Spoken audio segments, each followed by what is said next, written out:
Uh-oh, I realized I was muted. Um, so let me start over.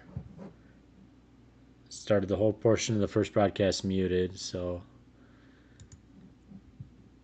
yeah, here, Robert against UV, we kind of had the crazy opening, and they're actually at pretty close to equality here. Robert does have a nice center.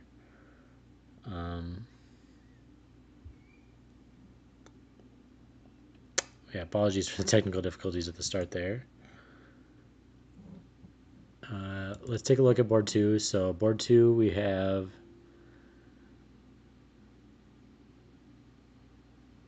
Dane against Ryan, and Dane was last month's champion. So won last month's tournament, and Dane well over 2100 now, approaching 2200 master. Um, Playing very well lately, so Dane's definitely the favorite in this game. Let's see how the game's playing out though. And Ryan, up and coming talent, had a sweet mate last week, so definitely a strong player. Okay, just playing pretty standard. We got Nimzo, nice. Dane playing his main E3, okay, and Ryan going for a Queen's Indian setup. Okay, Knight F3, kind of playing right into Ryan's setup, so he's going to be fighting for E4. I think Dane likes Bishop D3, Knight F3, but I think, when he's committing to the Queen's Indian, I think you want to be maybe gearing more towards F3 to blunt that bishop. So I think both sides are probably pretty happy. I mean, White's probably in their prep, Black's in their prep, and Black's going to get to fight for E4. Okay, so Black wanted to keep that bishop pair, and going for this exchange here. And the bishop's well placed here. We saw from Dane's game at Roger Hill. After you go for this, you don't want the bishop on G2. You want it on D3. So Dane learning from that game and placing his bishop proper when he's going to go for this exchange, which he seems to be favoring a lot lately. So if you're facing Dane, make sure you're ready for c takes d5 in your various positions.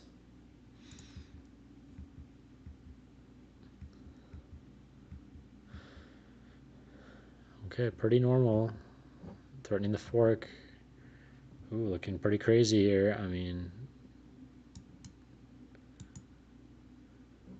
this is hanging. Okay. And this was hanging last move too, but poison for some reason.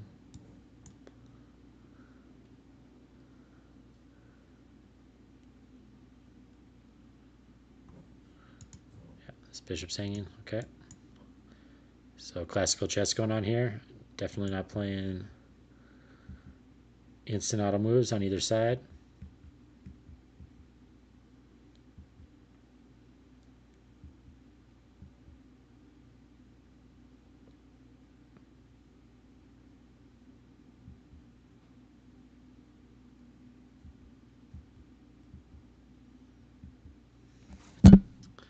Okay, let's try to evaluate this one. We got 6 pawns against 6 pawns. And 3 minors, 2 rooks each. Even material. King safety, both sides pretty equal. Neither side has a bishop pair.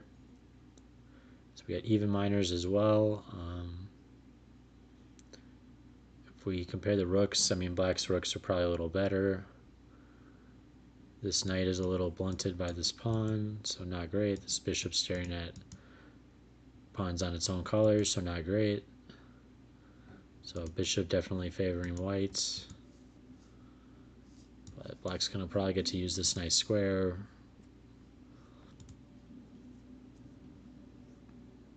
And already has this rook here. White's a little awkward.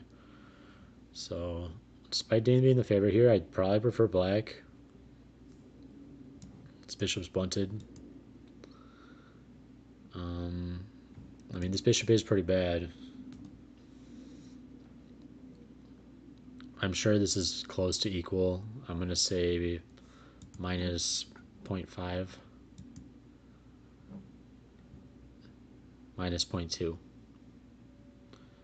So a lot more to play for here. Ryan's tanking right now, down to 38 minutes.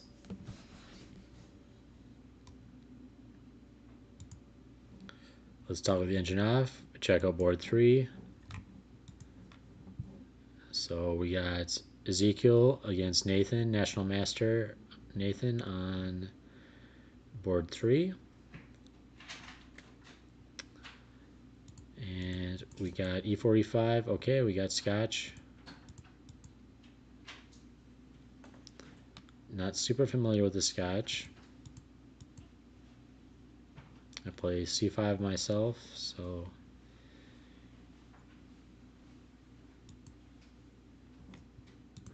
but let's take a look here actually at the master database. Okay, so bishop C5 second most common. Bishop E3 top response. Queen F6 top master move, and C3 top. They both know their theory. Okay, so we're still well within lines here. And okay, so Nathan lashes out with D5. This is pretty rare. People mostly play Queen G6 here.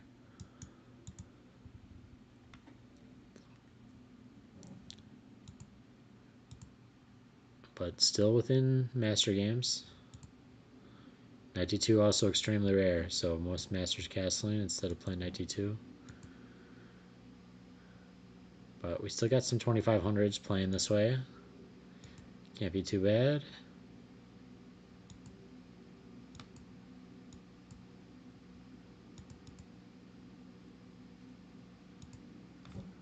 Okay, so hits the knight and just ignores it. Pinning, saying, I'm going to take your bishop if you take, okay. And White's the first to blink from master games. Master's most of the time favoring King H1 here.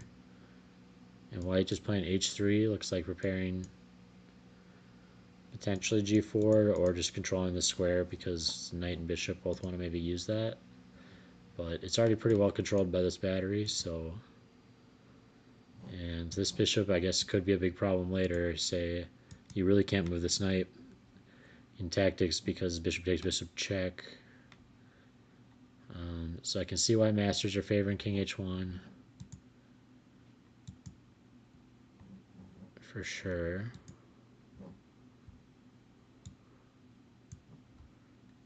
Oh.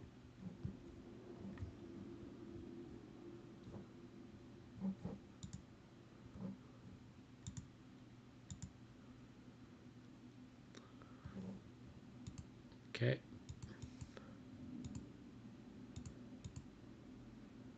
Look at this. We got a knight cube. So that's aesthetic.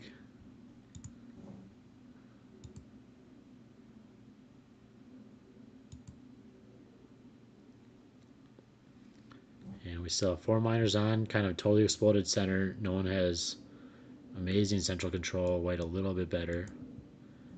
I mean, this is looking a little bit dangerous for black, for sure. King safety, gonna favor black.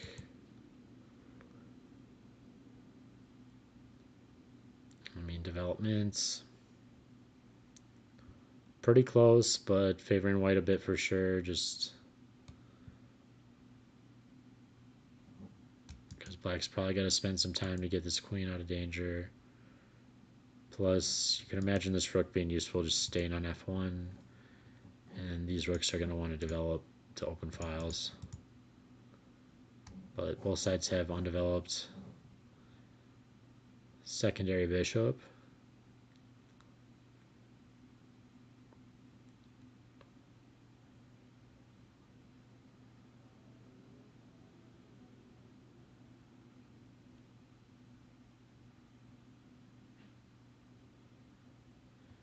And a bit hard to see how this bishop is going to develop, so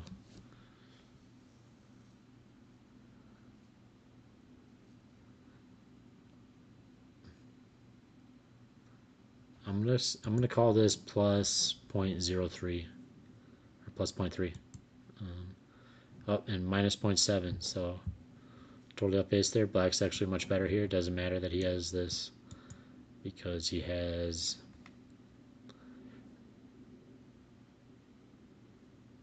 can just basically just play knight takes, pawn takes, force this isolated pawn, and just develop normally. Is going to be a good solution in this game if black can find that.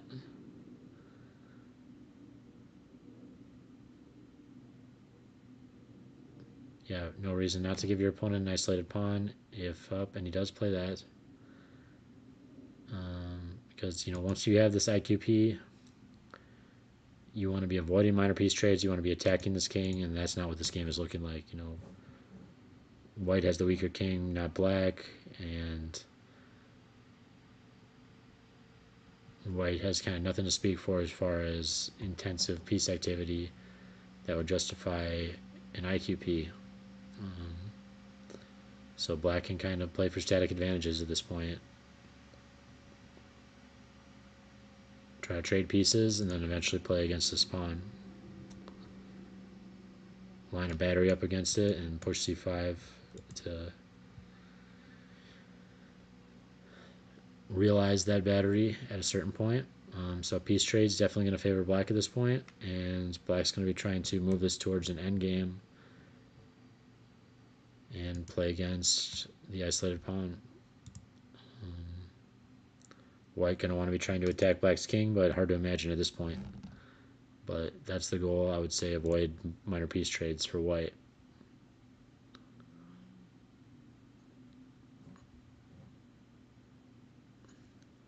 All right, let's check out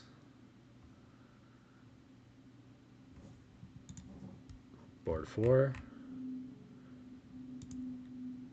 So we got Miles against Vincent.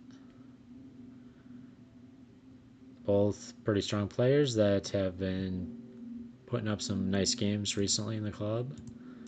And we got, okay, kind of KG ready, but Miles playing his usual Nimzo Larsen. So Miles, huge Nimzo Larsen main. Definitely get ready for B3 or B6 against Miles if you're going to play him.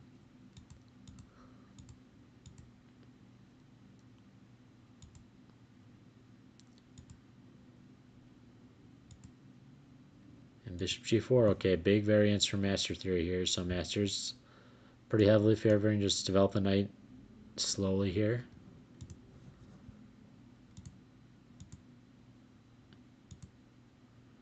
Okay, and we're already completely out of Master games on move 7, so in unique territory.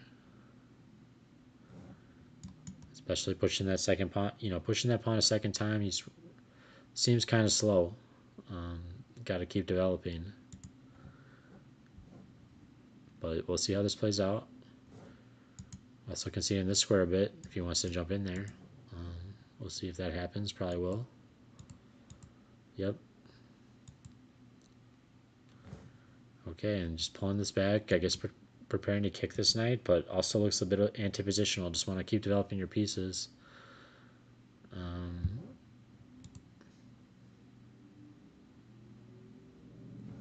Okay, so delaying castle to try to get things going by trading this active bishop off. I don't totally hate it. This is probably one of black's best pieces, so let's get it traded off.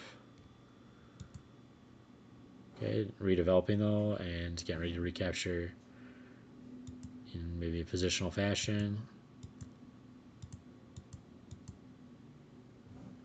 Okay, jumping into this nice outpost.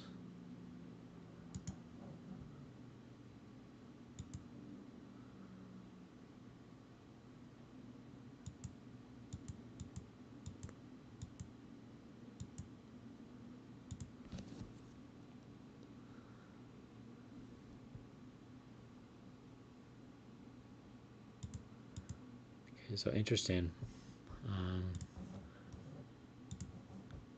Trades here and trades here. Trades his nice bishop off for this knight. Usually, I mean, you kind of want to just keep this tension because you can take that at any moment. So not totally understanding why he wanted to do that, but let's calculate a bit here because clearly this Position requires a bit of calculation before I can try to evaluate it.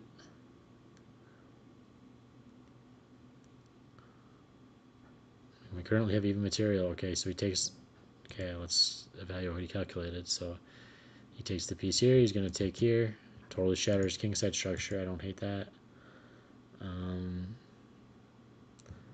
His bishop looking like a monster, too. I mean, he's going to close it, but...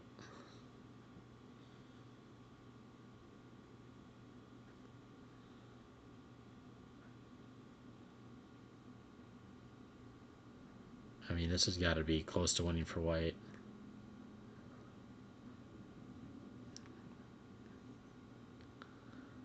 Okay, I didn't look, I'm blind. Didn't even see he's got checks coming, so that's good to see. If he sidesteps, he can't check again immediately because the bishop covers it, so he has to at least capture here, and queen captures. I mean, he could trade queens at least.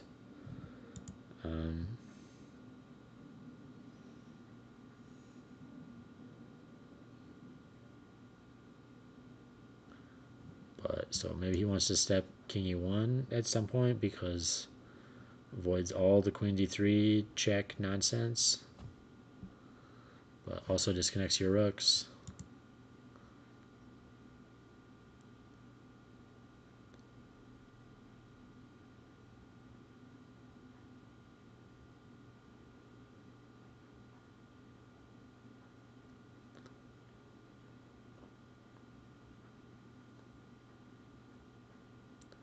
Alright, but I'm not really buying black's activity here. I'm going to say this is plus 1.5. Plus 3.2. Okay, so he can even step to a light square. But yeah, also likes king e1, even disconnecting the rooks. Because you're just going to have to take this, and now this king is just probably going to get murdered at some point. I mean, e6 is always, it's not a threat immediately, but yeah, just take this way is good. Temple the queen is good. Black's going to have trouble even developing this knight.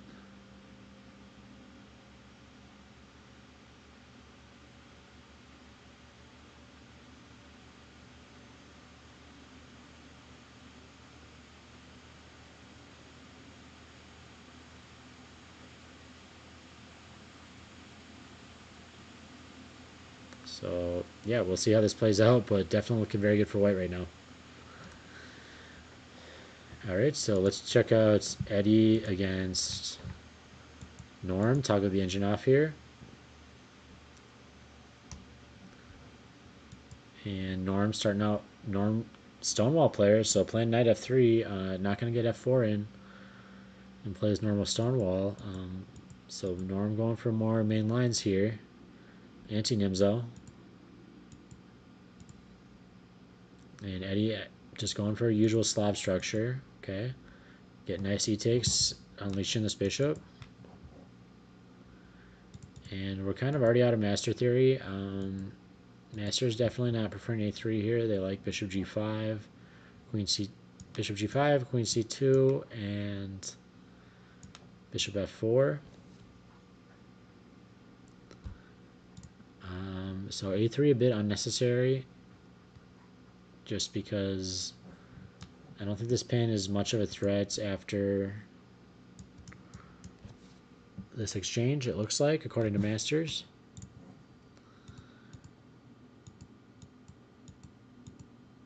Okay, both sides kind of getting developed. White almost getting kind of a London structure here.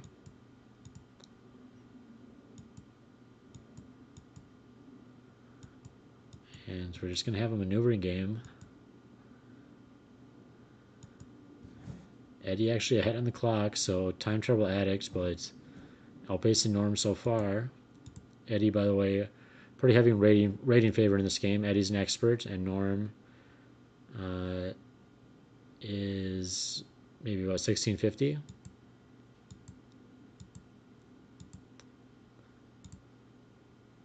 Okay, so Eddie kind of baiting some dynamics. Gonna recapture with the knight.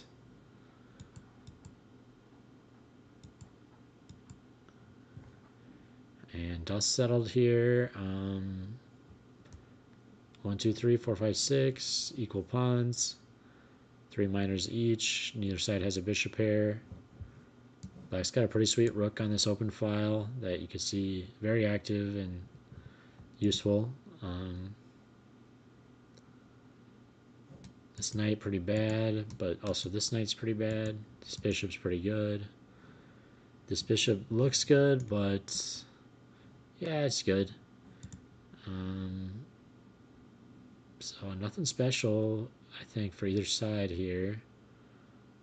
King safety, a little soft, but not bad at all. You can just imagine that happening if anything serious happened and no pieces are in the vicinity.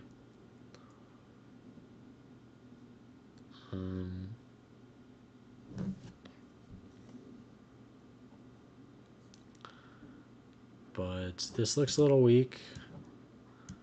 Looks exploitable at some points if this knight's gone. So I'm going to call this minus 0.5. And it's actually plus 0.2. So I'm probably going to get to trade this off at any moment when you please, so it's not really much of a weakness. And neither side has much to claim as a huge trump in minor piece activity or static dynamics. Besides a little bit of rook activity, but it's not that important. So we'll see how this plays out, though. Definitely expecting this to go on for a while and Eddie to potentially take over at some point based on the rating gap, but we'll see if that happens.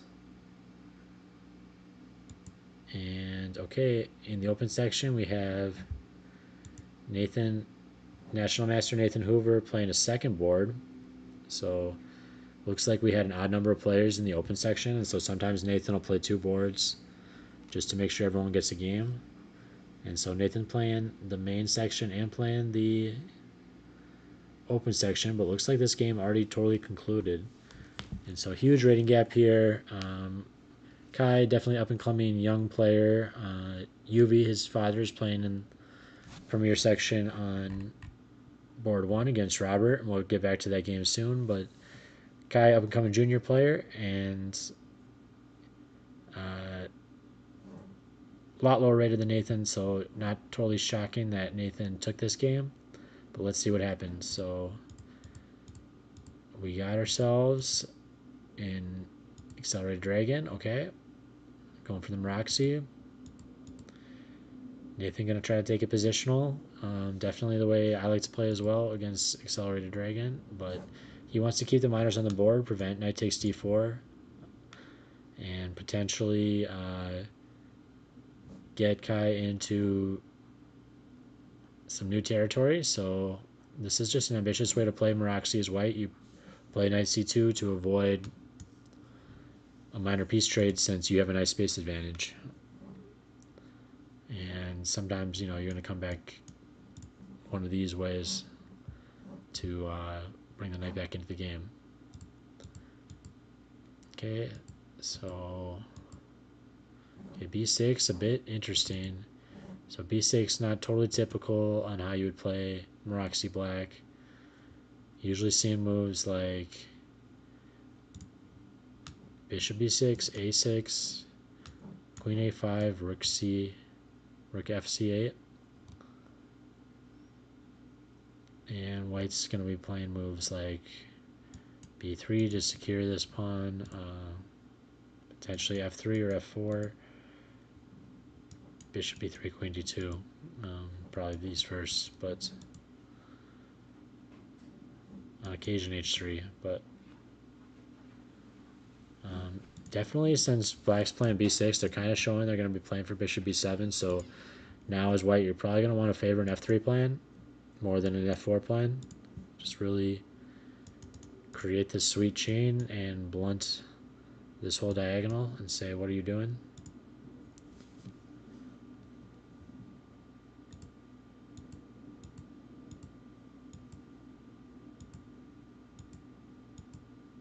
Okay, so we're in total unique territory at this point, so not following master games. Okay, bishop f3.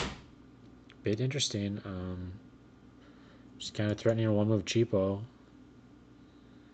because not totally positional.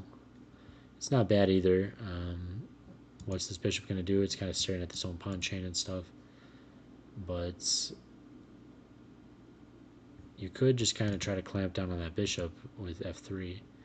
But also makes sense, wants some dynamics. Okay, and black clashing out with d5. Okay, we got huge pin here, although you can kind of keep taking because you do have two defenders on the queen, so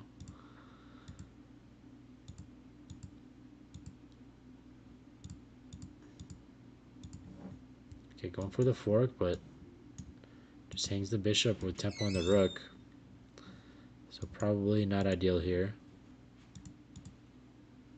but takes a piece with tempo on the queen. Still interesting. You're gonna get to trade queens, so that tempo doesn't matter too much.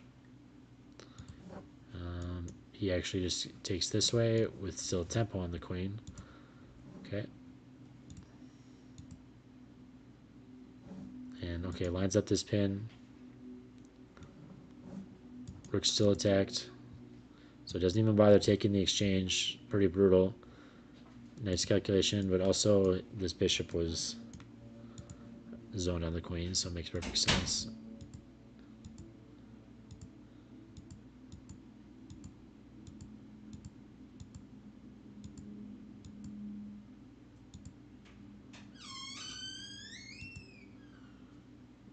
Alright, looks like he resigned here.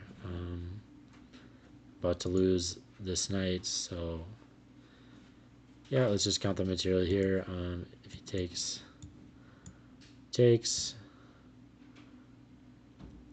white's up a full rook here, +6, so totally resignable position. So just a rough matchup, week one. Got big rating gap there, and Nathan playing in the open section just to help fill an odd number of players, but definitely was the favorite there. And we also do have another result here. So let's look at this entire game between Blake and Thaddeus. And so this is also going to be an open section game.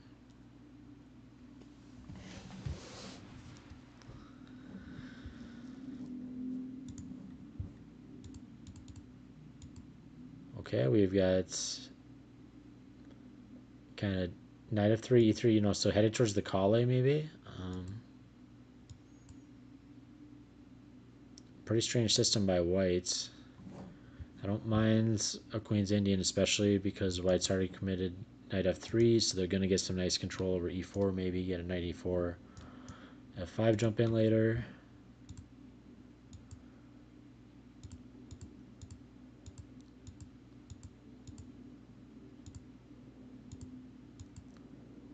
Okay, looking pretty principled for the most part, but this shift I don't totally love. Maybe just castle, just continue development. Because yeah, look, now he even kind of comes with tempo on the bishop. And yeah, you're pinning that knight so he can't take your bishop, but he's just going to threaten that. And okay, so he's preventing his castling, so I don't hate it either.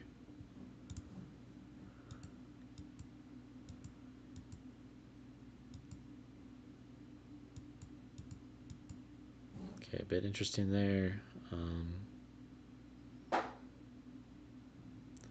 Looks like dust is settled and we're kind of equal material with an isolated pawn, but I wouldn't say it's a huge deal because you got this nice bishop pair and a very open board. I'm favoring white in this position already. Yeah, I like the decision not to trade light square bishops. You want to keep both bishops on when you have a bishop pair. And when you're black, yeah, you love to trade the light square bishops. You'd much rather play knight against bishop than knight bishop against two bishops.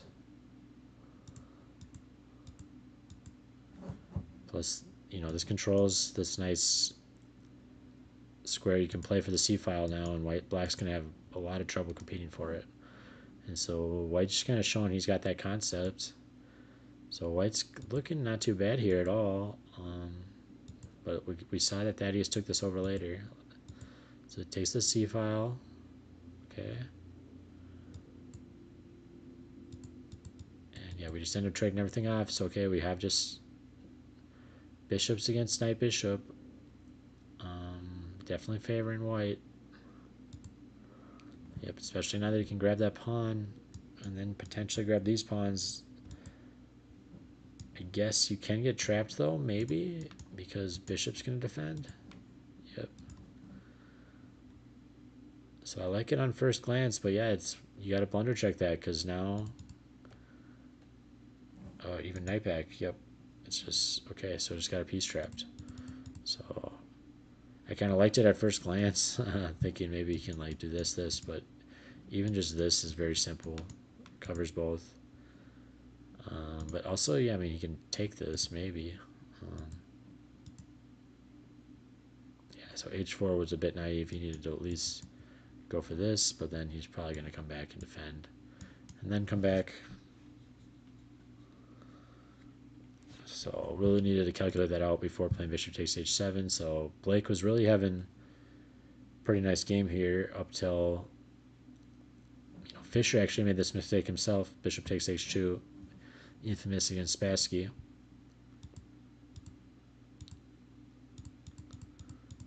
And now, yeah, Black's just totally piece up. So that was kind of poison pawn. He grabbed it, and he ended up resigning here, down a full piece.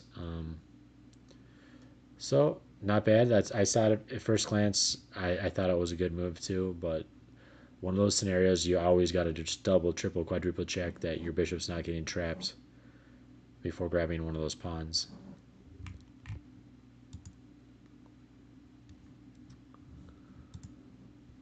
So let's jump back to Robert against UV on board one. I'm going to take a short break here. I'll leave it on board one between these guys, and it looks pretty even eval wise, but the position is obviously crazy here. So Black having a sweet center and but a really bad king, and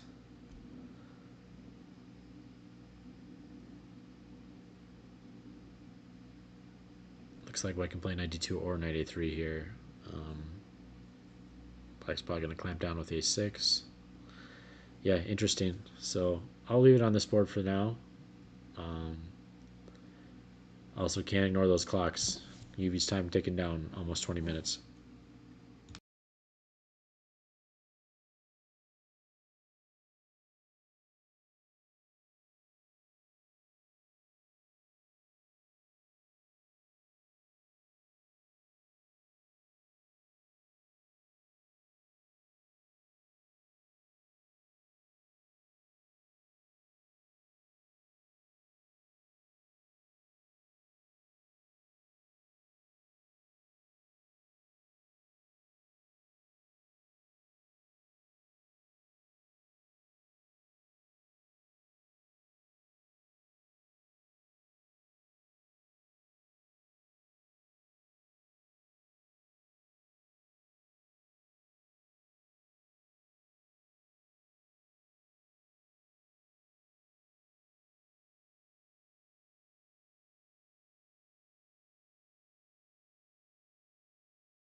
Alright, so we got dynamic zeros here.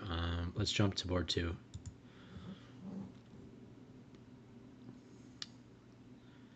So here we also have total zeros, although Ryan way lower on the clock than Dane.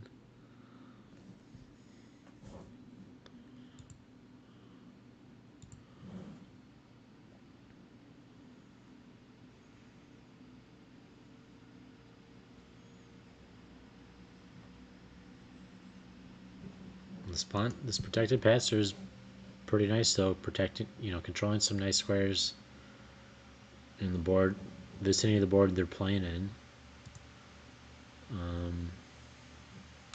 This could be pretty weak later though, and this looking pretty weak.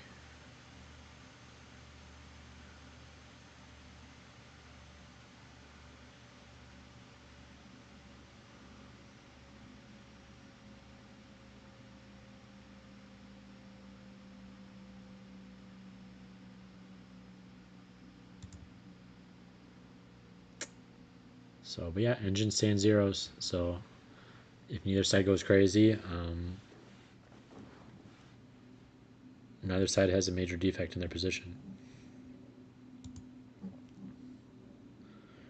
Okay, so Nathan already won his board in the open section, so he gets to focus on this game completely. And it looks like it's starting to definitely favor Nathan.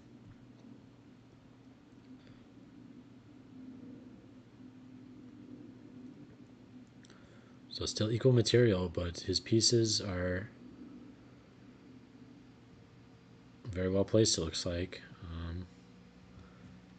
And he can actually just totally blunt f5 from ever happening, and the queen actually likes being placed here. So Engine's loving bishop f5, also likes bishop c7, just oops.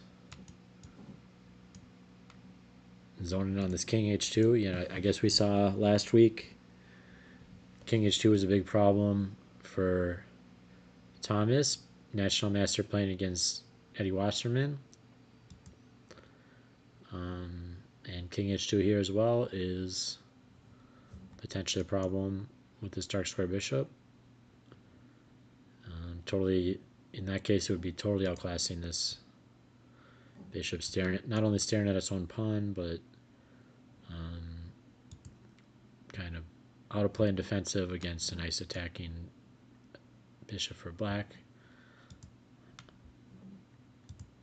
So, but yeah, bishop f5, bishop c7, and even queen g6. So queen g6, a bit strange.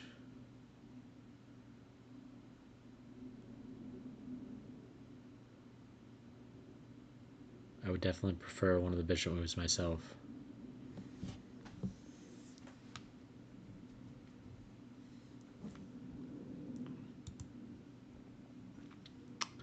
Okay, we got Miles against Vincent.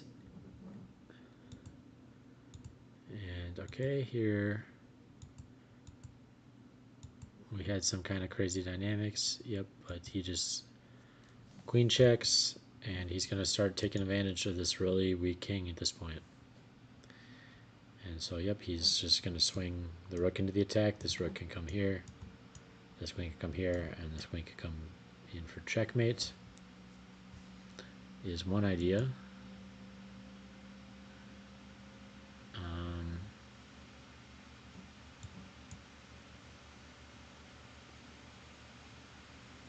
And another idea is just to try to force the g file open with g4, g takes f5.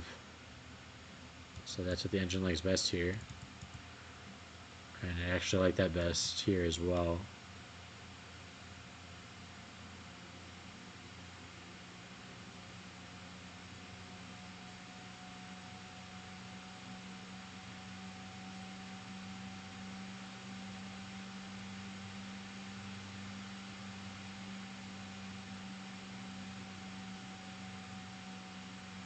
So interesting. Just because this doesn't help at all. It's not even about forcing the G file open completely. I mean,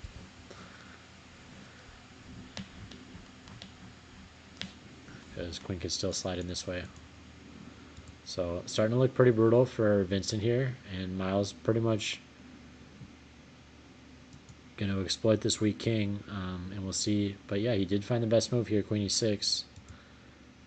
But still looking pretty brutally good for whites. He can even double on the d file, or just start breaking this open.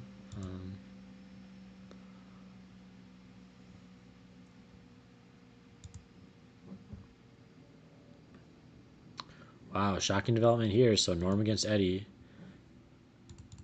We kind of had zeros, and Eddie's the one you'd expect to take over here, but it looks like Norm has been taken over in the game. Okay, so Eddie just gives himself a backwards pawn, kind of for no reason. But wants to restrict this knight. Maybe hoping to get one of his own knights in here, and then this is really not an issue at all. Once you entrench your own knight there.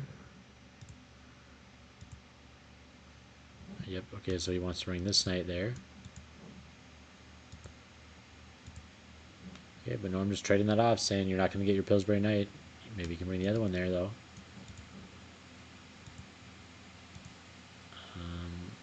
And I thought this had turned into a plus eval for Norm, but it's looking pretty equal still.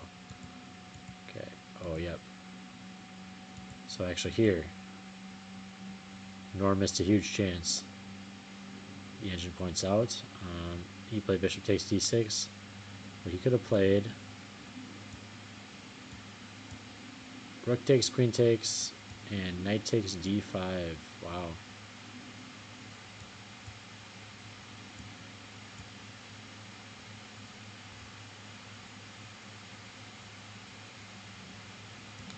Hanging. Not easy. But Eddie actually blundered some nice tactics that both sides missed. And I guess why including rook takes a8 is important there first is because oh, sorry, not there, but here.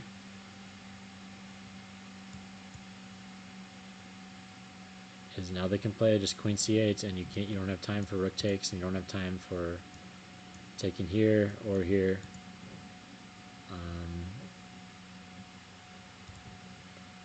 Compared to here, if you play queen c8, you can take here and protect.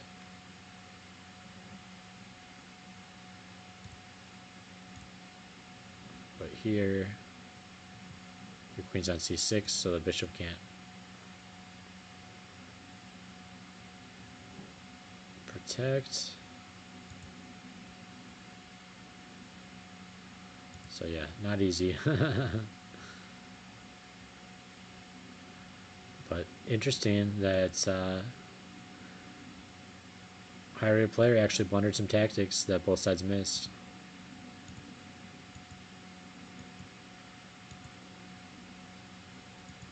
And now we've kind of got a pretty equal game. And he's going to try to rear up this Pillsbury knight. Play against this b4.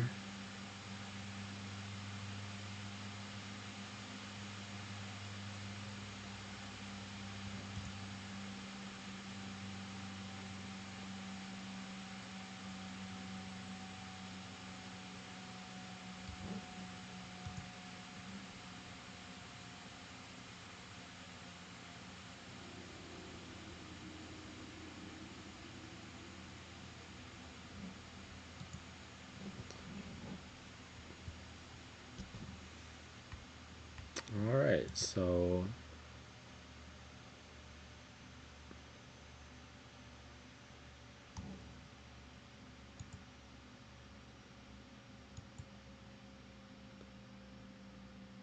we'll jump back to board one. Total zeros here. Robert got an hour even. Exactly 1 hour against UV's 16 minutes. So Despite even board eval, Robert's got the time advantage, and UV probably feeling some pressure with this pin.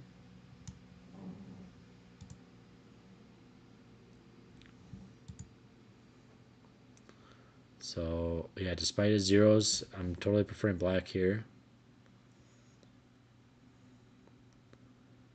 Just based on practical considerations. I mean, he really needs to activate this rook, though. These rooks aren't looking good at all, and white's rooks are looking pretty good.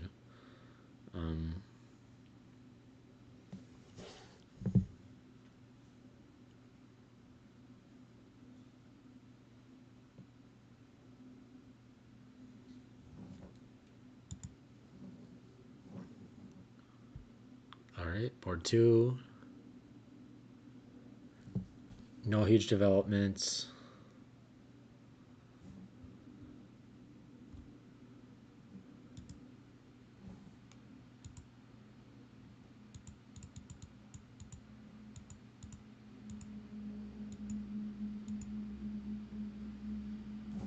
Okay, makes sense. You want to get that pawn off the super defense square, but and potentially make room for your knight. So don't hate that at all.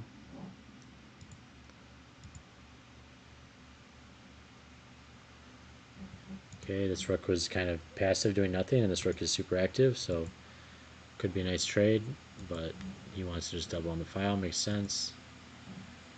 And Dane does as well.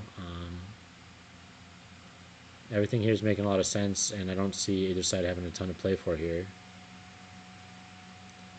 Although it could be nice after all these rook trades to maybe get your knight in here.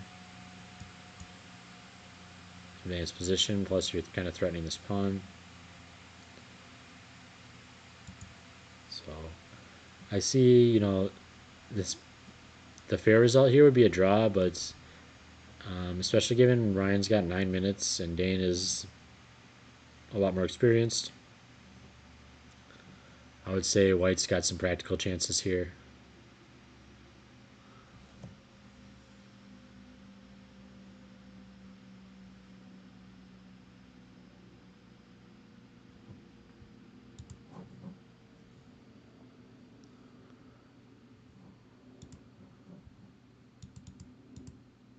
Okay, so Nathan against Ezekiel.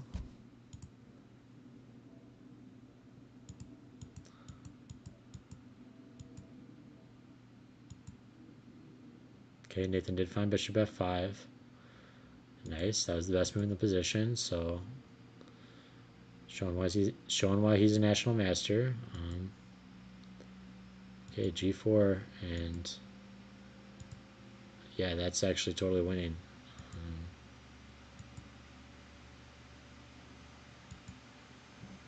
Also bishop takes c4 is winning.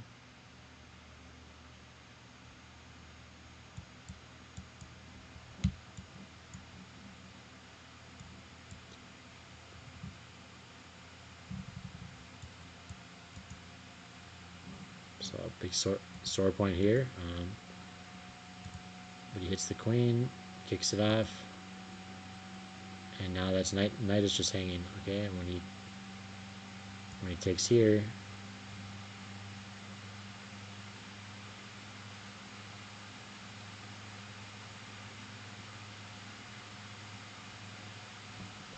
okay, it's like in computers like in rook moves here, but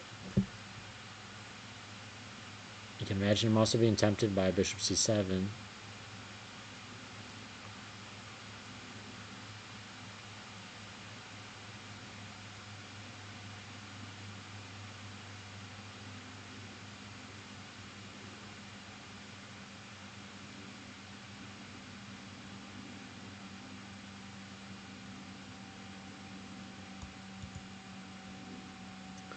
Yeah, we'll see what Nathan finds here, but computer likes rook fe8 the best here, and I think it's just a huge king safety issue at this point.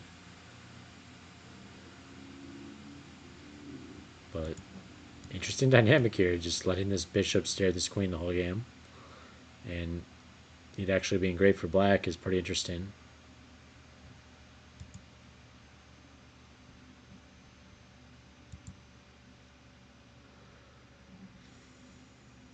So Miles against Vincent. We had Miles kind of taking over earlier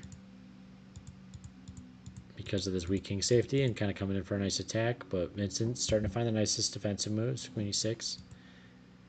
And okay, just going for that. I like it a lot. This rook was totally inactive.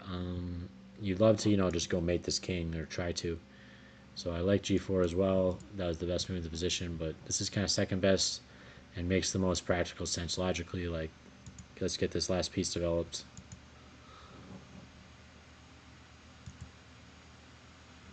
And black just desperate to get some activity for this rook. Also, he sees his knight can't develop anymore because he's totally dominating this file.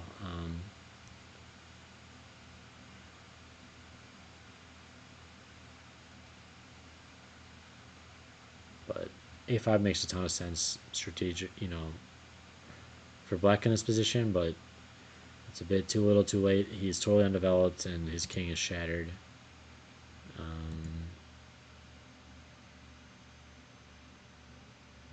Engine even likes b takes a5, allowing rook takes, but also just moves like g4, even queen f4, just threatening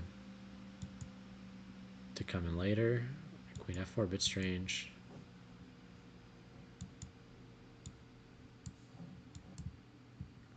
So queen f4, a bit weird, for sure.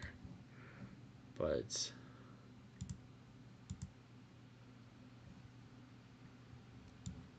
g4 makes perfect sense to me. This is a major threat. V takes. You've got rook takes.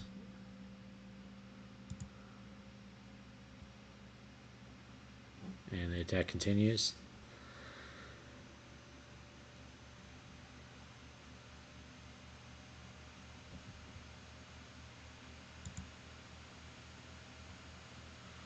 Okay, Eddie against Norm. The totally normal even game where there was a momentary lapse where Norm could have won, but both sides missed it. And now we've got Eddie going to be trying to grind down Norm, using his time advantage, using his rating advantage and experience, but not a lot to play for in this position, so we'll see how he's going to go about it.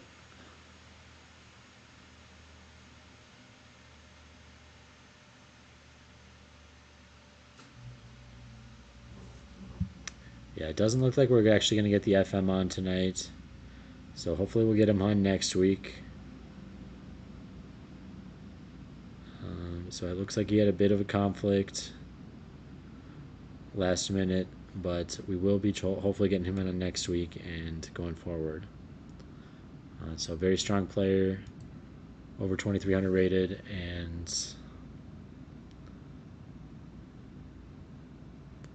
going to give us some nice instruction on our games, give a little better commentary than I can give myself here, only being around 2,000 rated.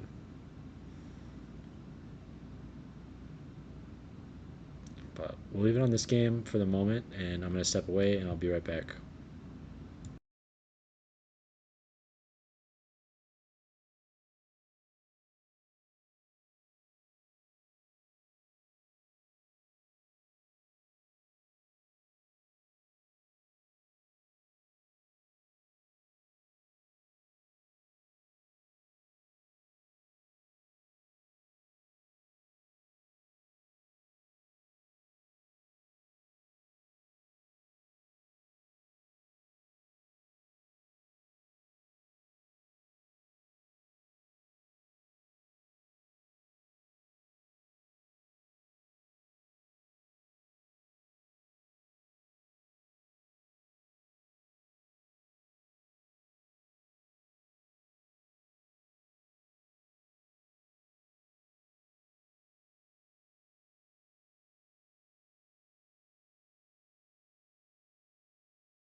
so a bit slow tonight, but let's jump back to board 1 where UV's down to under 10 minutes and Robert's kind of trying to grind him down and successfully doing so.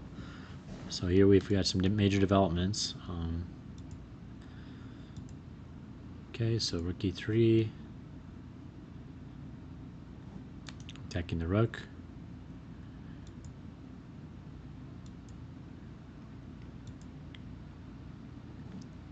Offering a queen trade.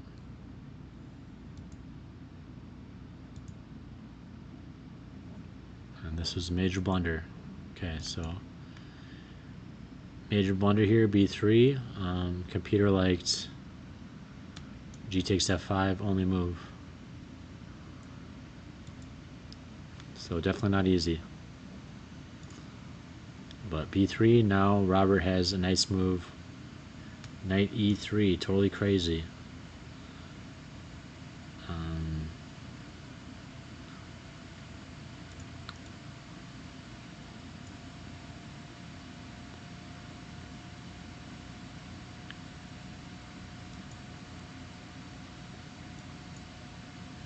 Yeah, okay. Just a disconnection.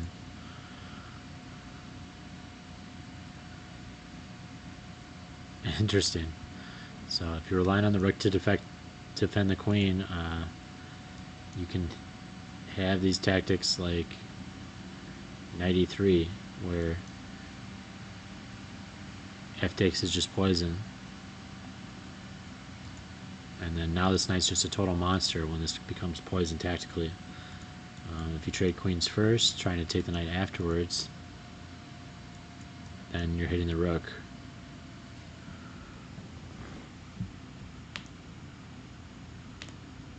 So a pretty monster move. Robert's definitely capable of finding this, especially with this much time on his clock.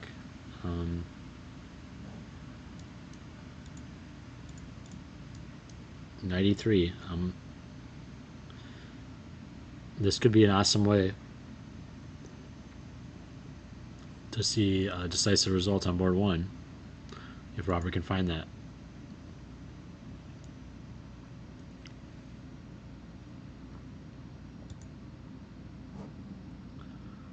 Okay, Dane against Ryan. Dane, the veteran, trying to grind down Ryan, but total zeros here still. And Dane, not much to play for here. So, total even Stevens here. And Black's not going to blink and ruin his own position, so White might have tried to play for a little bit more out of the opening to make it happen here. Ryan kind of turned into a veteran himself. Not getting too tilted in these positions where nothing's going on, just continuing to move his own position forward, and even though there's a rating gap, he's got total zeros here, so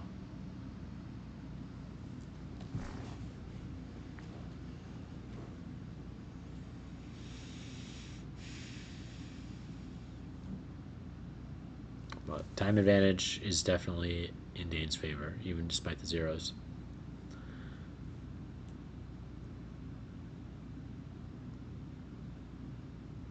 Okay, decides to play rook takes b4.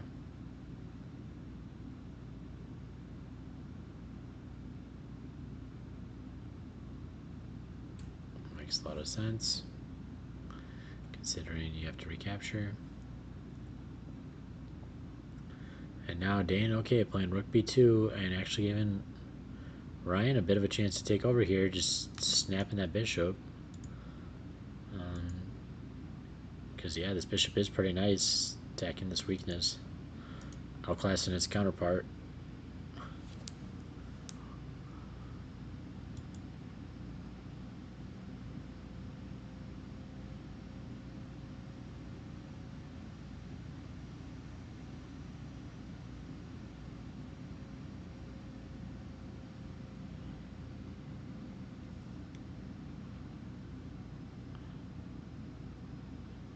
So, not sure what the total idea behind rook b2 was. But it seems a bit like letting Black take the initiative over. So we'll see if Black can find knight takes f3, which is totally normal. Just because your opponent says I don't care about you taking my bishop, but you can't trust your opponent. If you think they made a mistake and it doesn't make sense for them to allow you to take that bishop just because they're higher rated and they said, well, you can take that if you want, go ahead, take it. Call that bluff. You got to call a lot of bluffs to win chess games, especially against high rated players. If you just kind of buy their bluffs, not going to work out.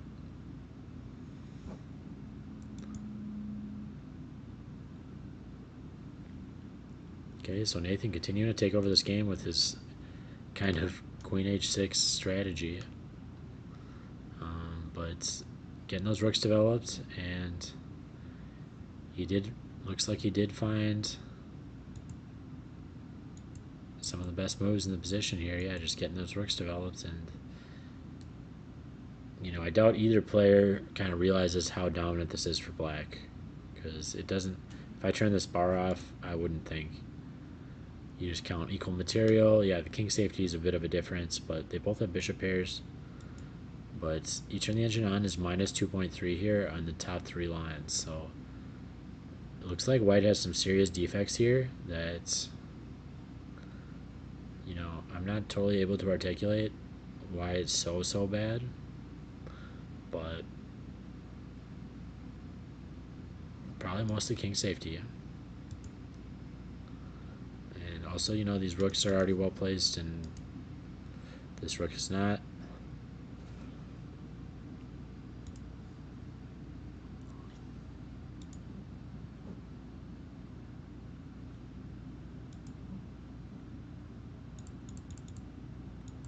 Okay, Miles bringing his attack in, dominating the d-file.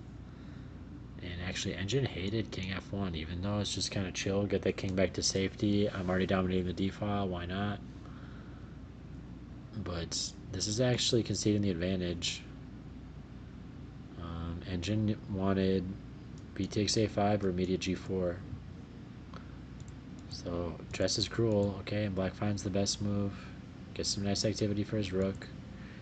Although rook a2 is not what the doctor ordered, I guess. Knight a6 just going right after this weakness immediately was a lot more potent for black. But I can see rook a2 being really attractive. I mean,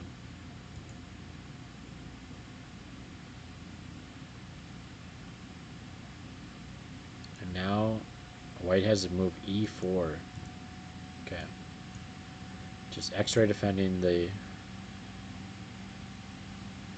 bishop c3. But he finds it.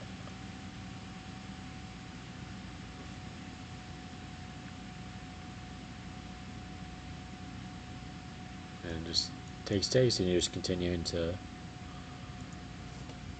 threaten to bring your attack in. Potentially let this bishop get involved at some point if the queen ever moves by pushing e6.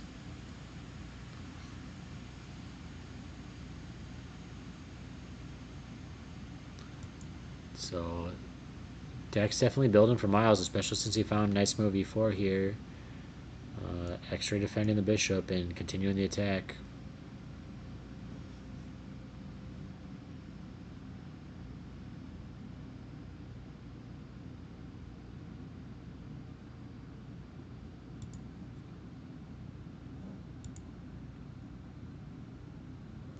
Wow. Eddie against Norm. Norm taking over.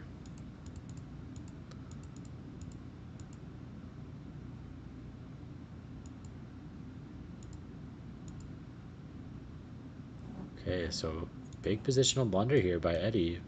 You think, okay, solve my backwards pawn. But computer really liked him keeping that bishop.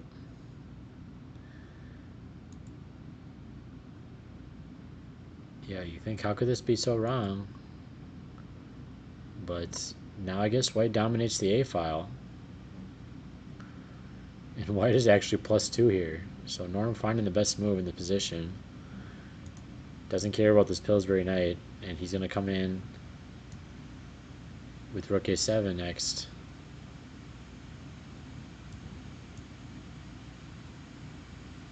potentially even rook a8 if black neglects that square, and then target this pawn from behind. So dominant a file matters way more than knight here. Interesting. So a huge rating gap, and Norm found the best move on his way to. You can also imagine, yeah, you can see here just rook coming in here. You got mate threats.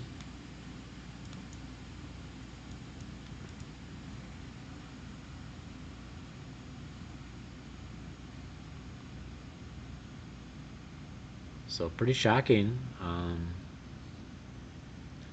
that Eddie's letting this kind of slip, but definitely could still see it not totally realized in the fashion the engine suggests. So we'll have to see what plays out here. But we could have a big upset on our hands here.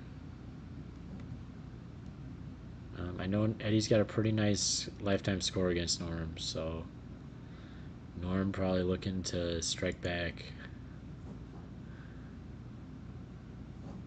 Okay, and it looks like Robert did not find 93 earlier. Okay, yep. He played queen e4 here. Okay, so where did he have 93 though?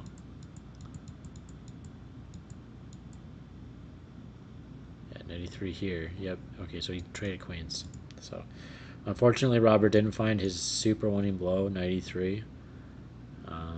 Very difficult, but cool interposition tactic. So keep that one in mind for your own games.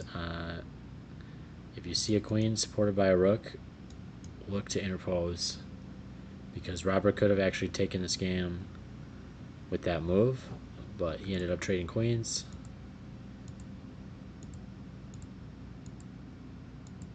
And Robert still has got a pretty nice ending here. Got nice active rook coming in. Got bar favoring him in the top 3 lines, but bit of a pity that he did not find 93.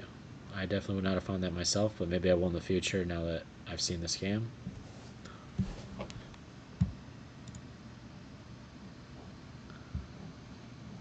Wow. So Dane on his quest to master and potentially about to get upset by much lower rated Ryan. So let's see how this develops, because this was total zeros and Dane looks like on his way to an overpress loss based on the current position on the board. So okay, we had the kind of strange rook b2, and okay, he didn't find knight takes f3 the best move in the position we were looking at last time, but he still found a very good move, queen b7. The engine also likes, and Dan just kind of shifts out the way. It makes this rook super passive, and now black dominates the b file. So that's pretty shocking,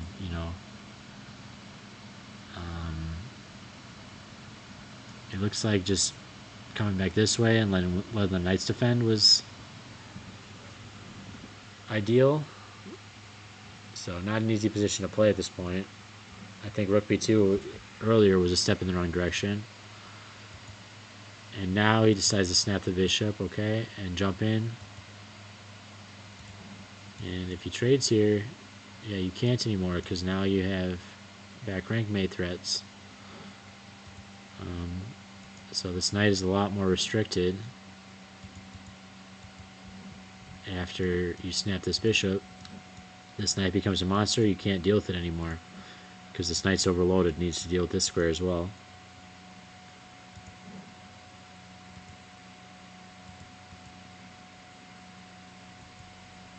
Okay, so he realizes the back rank mate threats, and he wants to take here without getting back ranked.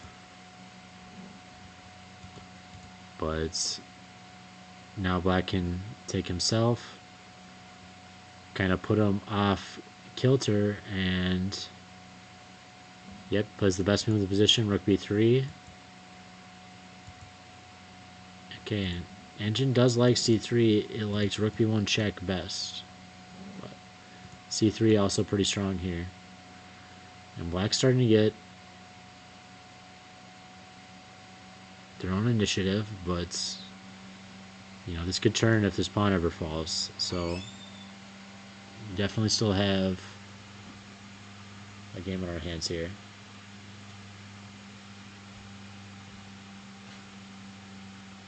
Also can't ignore minute 43 on Ryan's clock, despite him starting to take over with the eval. Hard to find the best moves with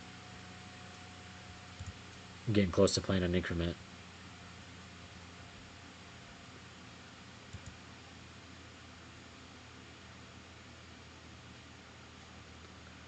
Okay, Ezekiel against Nathan. We have this kind of strange Queen H6 game where material's even, but eval is totally favoring black and just has been for several moves. So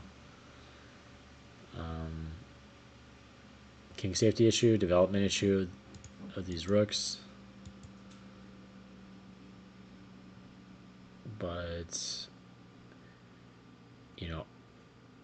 almost any direction this game goes, it's favoring black. So it's kind of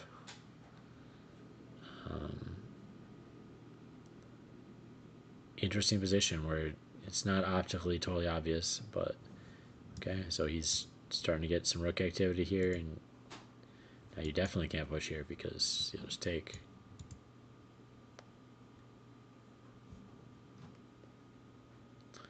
So Nathan looking good to maybe win on 2 boards today. Let's jump back to Ryan against Dane, just because Ryan's under a minute here with a winning position. See how this plays out. Okay. Queen b4. Not totally ideal. Best here that the engine likes is bishop e8 and f6. Okay. So, very difficult.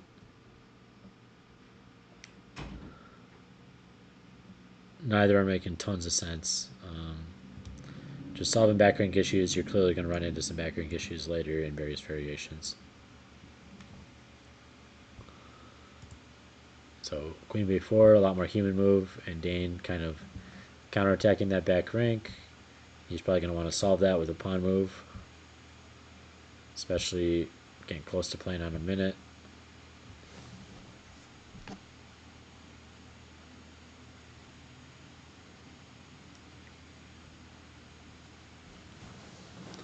So Dane, last month's champion, playing up-and-coming talent Ryan, who's had some nice wins himself, including a nice win in the final round last month.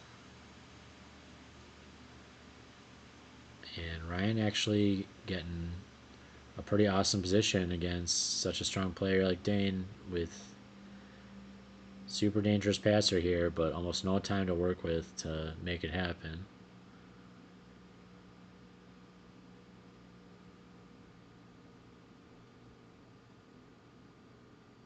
But a good position is a good position after all, and he could still happen in. I think g6 is pretty reasonable here.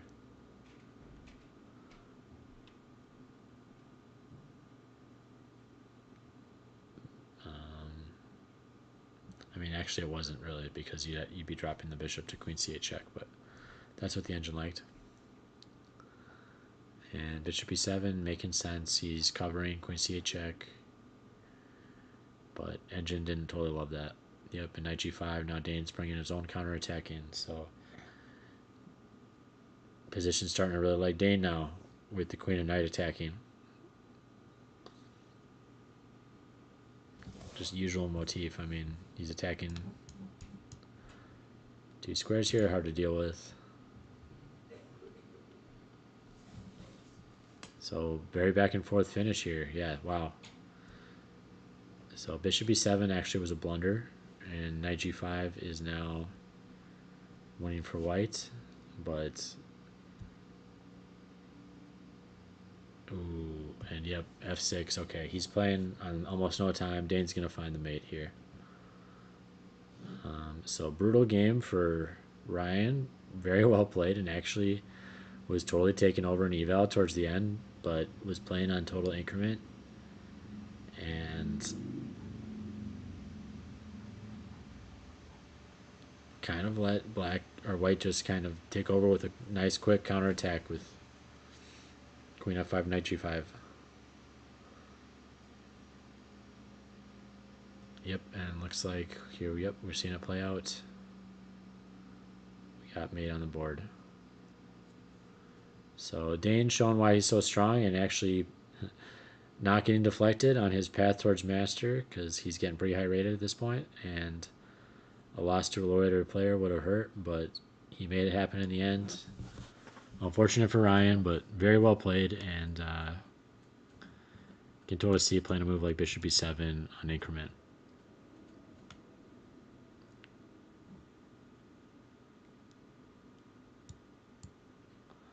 So we're getting close to some conclusions. Yeah, here, this is still growing even more towards Nathan's favor as he's... this is pretty strange, yeah. He can just snap this bishop. I mean, I guess he's relying on bishop takes h7, but 2 bishops for a rook is not a good material trade. So, Ezekiel, I think, tilting a little bit here. I'm sure Nathan won't have any trouble snapping that bishop off, and we'll see that soon. Yeah, nice to see you in the chat. Thanks for joining, Evan. Yep, Dane strong as always. Yeah, Dane is actually total monster. Winning last month's tournament.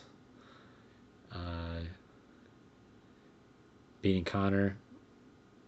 Connor, we're actually going to see comment next week. So yeah, we were supposed to have a FIDE master on this week. He actually had a personal conflict at the last moment. But next week we're going to be having Connor as the host and FIDE master Osava Singh joining us for commentary next week, and all of us to be doing the background tech. Oh, nice. We got Connor in the chat. So, yep, Connor in the chat will actually be doing the commentary next week.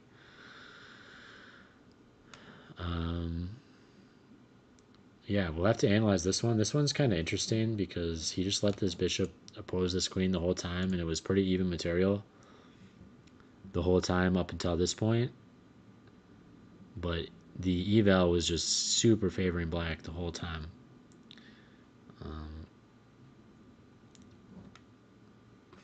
For positional reasons I don't totally understand. I mean, I could kind of see a tiny bit, but -2, -2.3 type of thing with totally even material.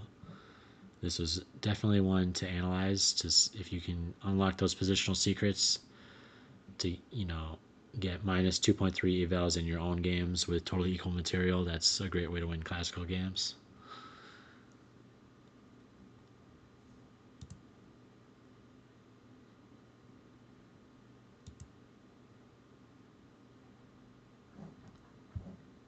And Miles against Vincent, they are...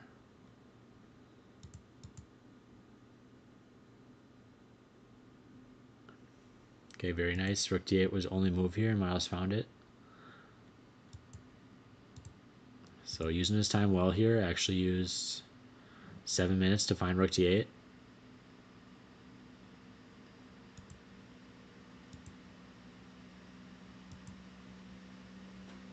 And now has Queen takes f4 only move. So despite black having this totally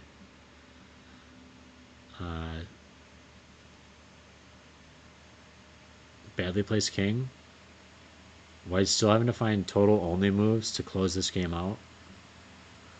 Kind of shows how difficult classical chess is, because you can kind of totally positionally outclass someone, but you really need to find those only paths to victory to finish the game off. Because yeah, moves like Rook d8 and Queen takes f4 are not totally obvious here, especially when you got a bishop hanging. And you can imagine coming in here, you can block. But let's see why this is such a big deal.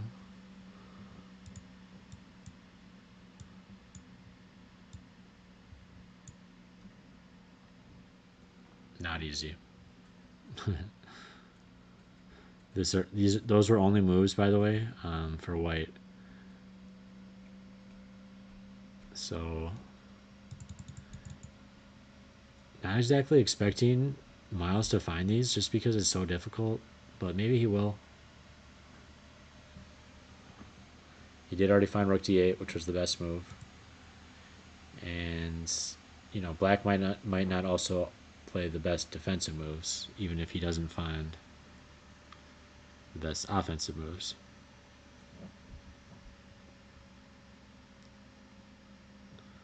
So let's jump back to Robert against UV since UV's down to 3 minutes. Okay, so Robert actually having a pretty dominant position here. Crazy, actually. Look, he sacked a knight.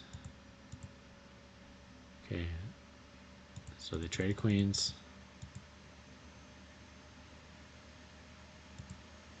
Interesting, okay, yeah.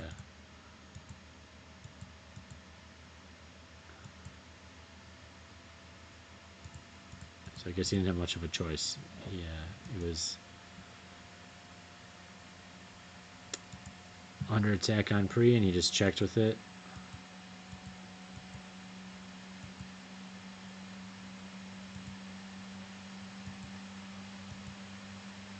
But wow.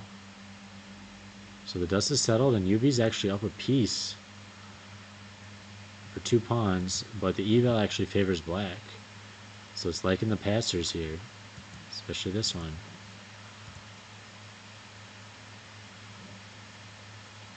He's saying, go ahead, take this because I'll checkmate you. Okay.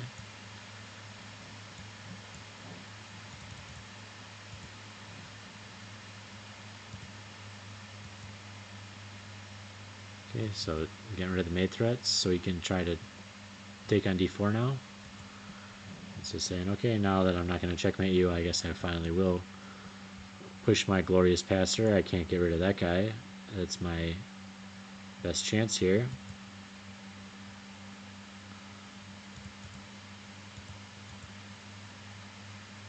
But black actually missing a winning chance here. So he's a little zoned on his passer, but he could have played rook f3 check, king b2, and rook e3. And this rook's vulnerable. So that's not easy. But flash tactic, using the check to engineer a pin and then win the knight. Black actually did have a chance to win the game on the spot that they missed.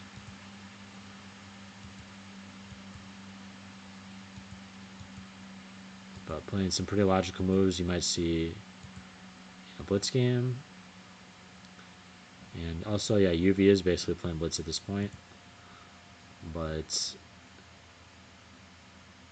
yeah, I guess you're not gonna. You only have one edge pawn. You're not gonna win as white even with the extra piece. So black's the only one with real winning chances here.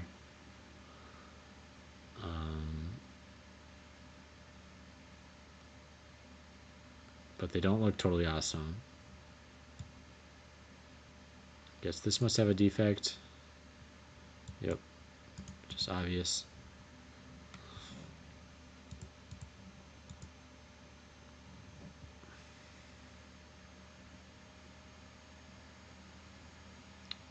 So okay, he's defending his knight and preventing, now actually threatening to take this pawn because he can't fork the 2 pieces with his king. So he decides to, he might decide to potentially defend it, which would be best.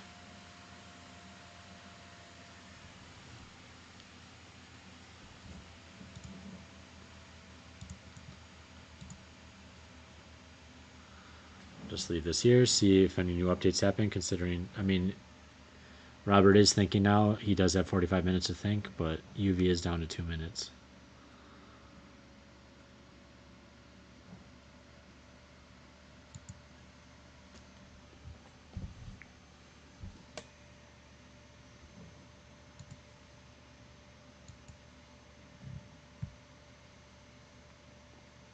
Okay, we got our game Nathan against Ezekiel. Nathan, for some reason, tanking forever on rook takes c3, which might be a little bit worried about closing out 2 bishops against a rook, but looks pretty straightforward to me.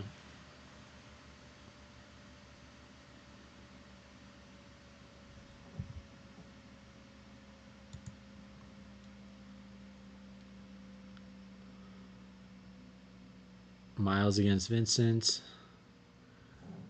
Okay, he did find queen takes f4. Only move and best move. So he needed to find this move, and he found it. And now top 3 lines are winning for white. So Miles navigating the complications very well and punishing black for allowing his king to get fractured like this.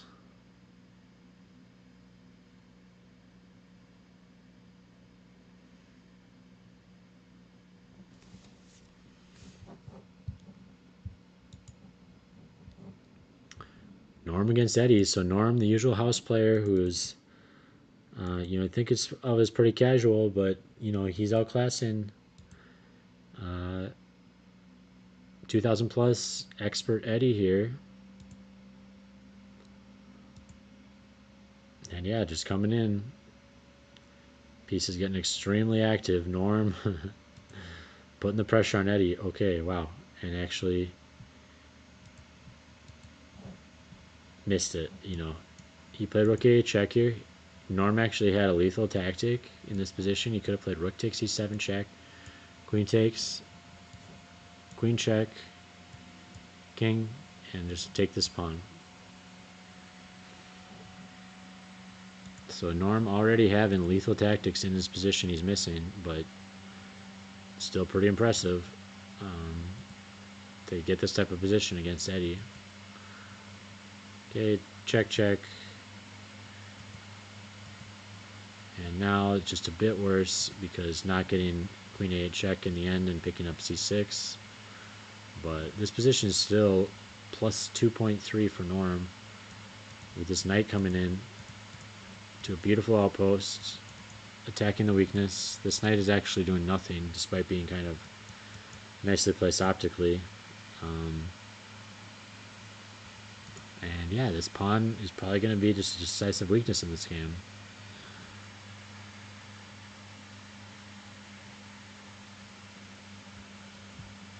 So very interesting. We'll see if Norm can close this out against Eddie. But currently equal time and a dominant position for white, despite black having a much higher rating.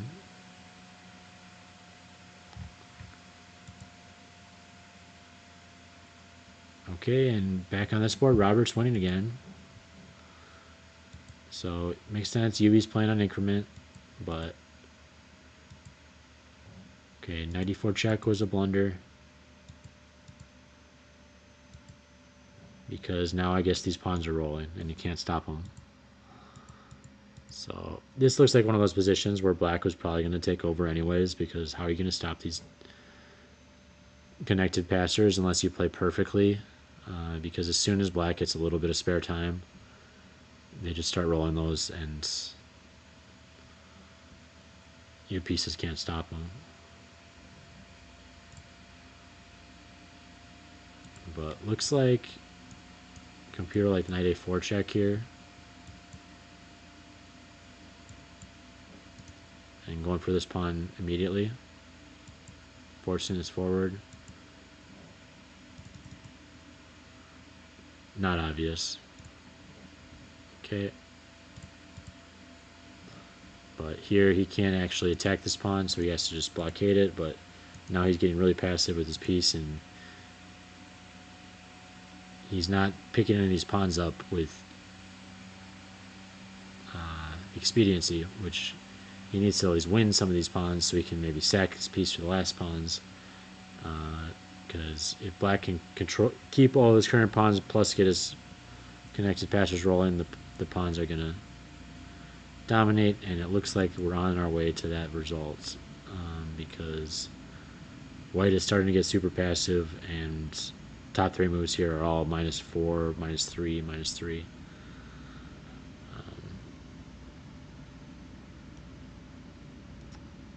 Looks like these pawns are about to get lethal.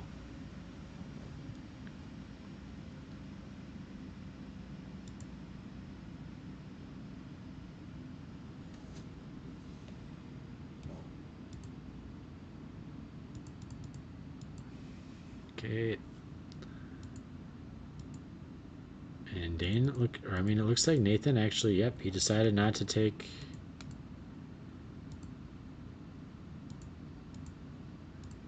Confused on the position. Huh. Oh, yeah, here. Yeah, he didn't take. So he tanked.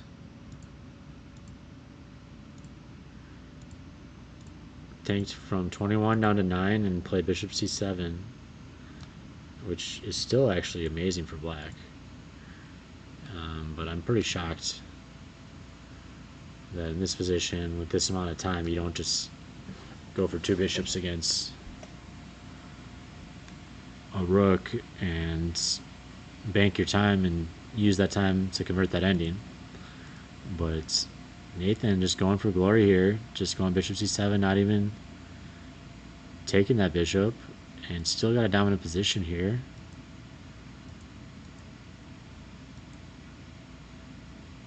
Interesting. So totally equal material, but this is -5. Top 3 lines. So this could be an interesting one to analyze for game of the week, to really get into the underlying intricacies of why the position's so good for black, despite the equal material dynamics.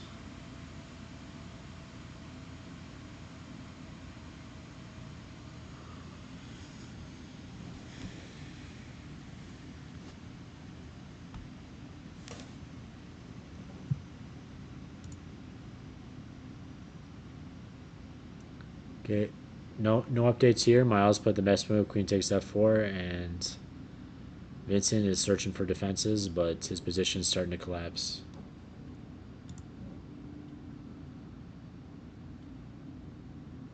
Yeah, and here Norm against Eddie. Okay, they decided to trade the rook, or they decided to trade the queens. Looks like, but pawn's falling here. Yeah, here you can just kick it. Pretty sure. Yep. You attack it again, just defend it. Now you can't defend it anyway.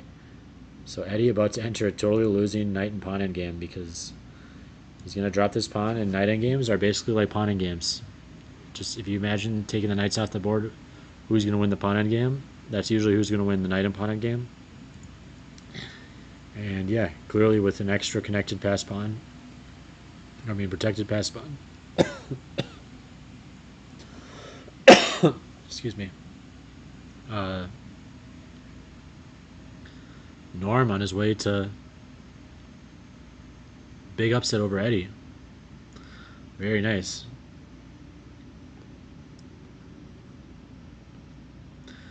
Eddie's going to be joining the chat later, upset if he loses this game.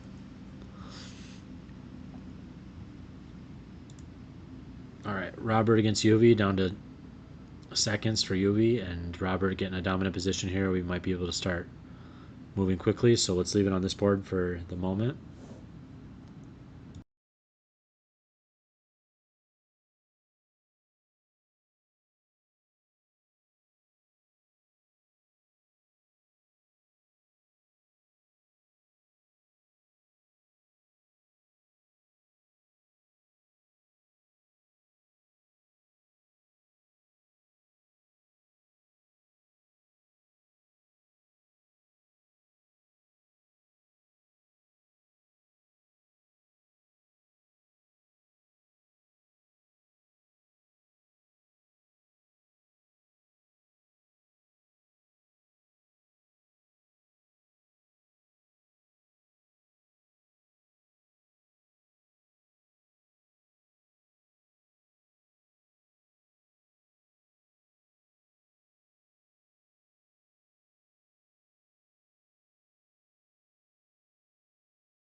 Yep, Norm. Yeah, good commentary by Connor. Norm on his way, but never too late to lose it. So, especially against a player like Eddie, who's going to play the correct moves constantly.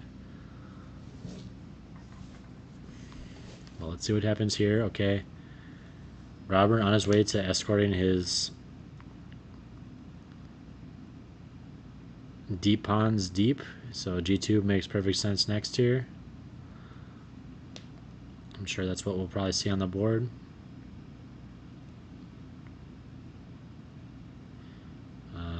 Engine also likes Rook F4, King F2, which I could definitely also see.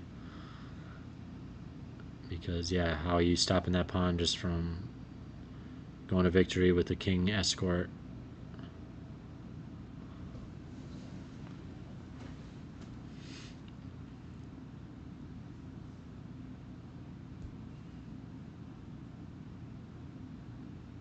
Okay, G2, UV. Almost down to increment. 30 seconds.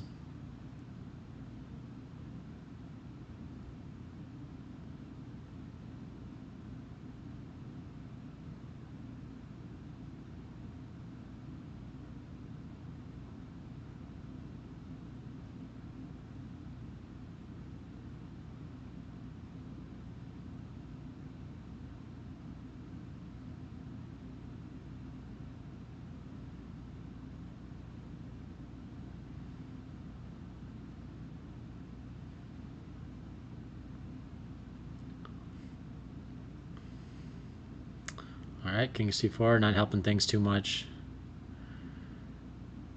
He can actually just play Rook C2 check the king off. Yep, he finds it. And then play D2, and he's going to have to sacrifice his knight. The rook's going to defend the other pawn. The king can just walk up and escort it forward.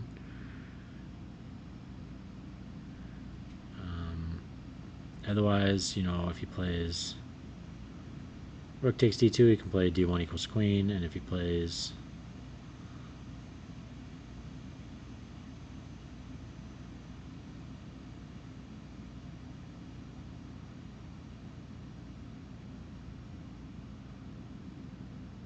if he just kind of stays still, how does he finish him? I mean, probably just king f2.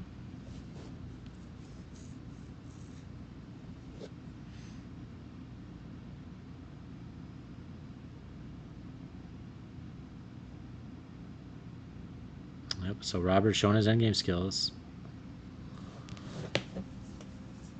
And very nice. Kind of sacrificing a piece in dynamics and just having extra pawns and rolling them and winning with that dynamic is a very classy way to win. So yeah, d2 looks like it's queening. Okay, king f2, even more straightforward.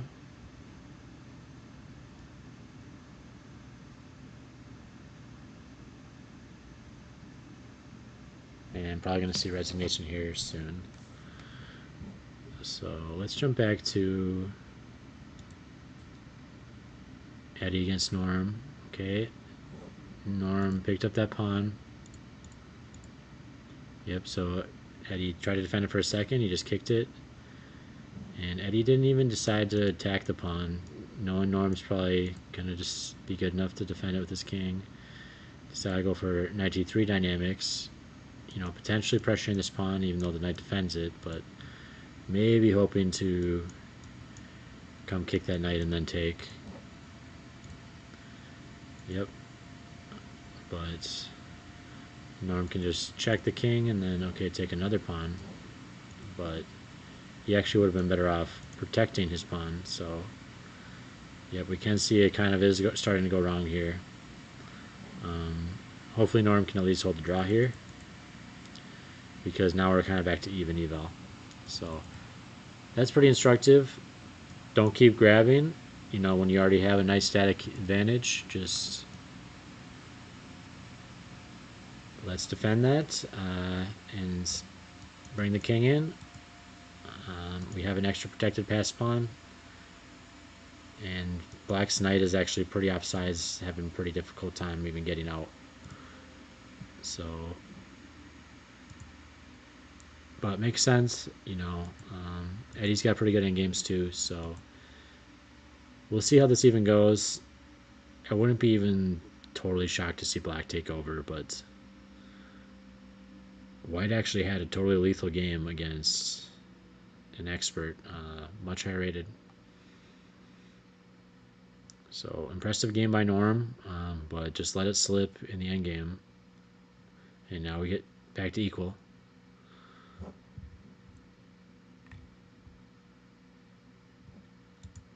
Yep, Robert versus UV is over now.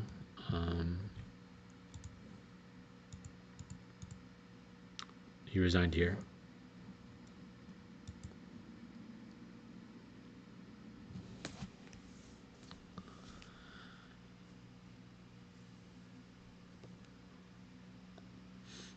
Okay, Nathan. Yeah, we still got the equal material, but this is now -5 for Black. So kind of a shocking position to me. Not that it's better for Black, but that this is -5.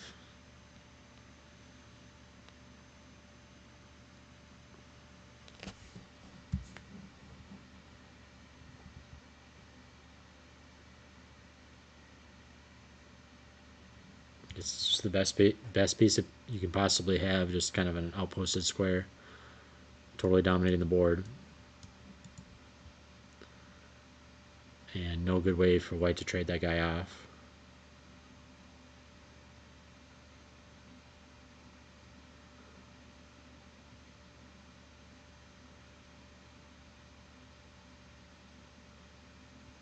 But now -9 if he played G5. Which, yeah. Putting your king on this diagonal, I'm feeling like it's just a bit risky in general. You know, probably rather have your king here. But can't do it in this position. So I guess that is probably really what's leading to the really brutal evals in this position, is just these brother bishops bearing down on this king, and this is really just not enough cover. So breaking through is almost inevitable.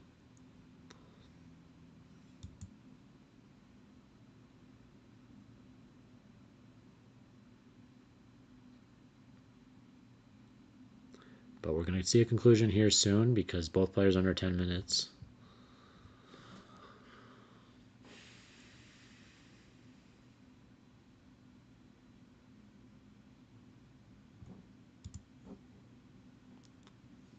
Okay, Miles against Vincent, executing this attack. Looks like he decided to play rook takes. Okay, he's going to at least get some material. Say, if you don't mate me, you're going to be down a piece. Yep. Okay, and he finds all these moves. So this is amazing play by Miles, really finding very nice attacking moves.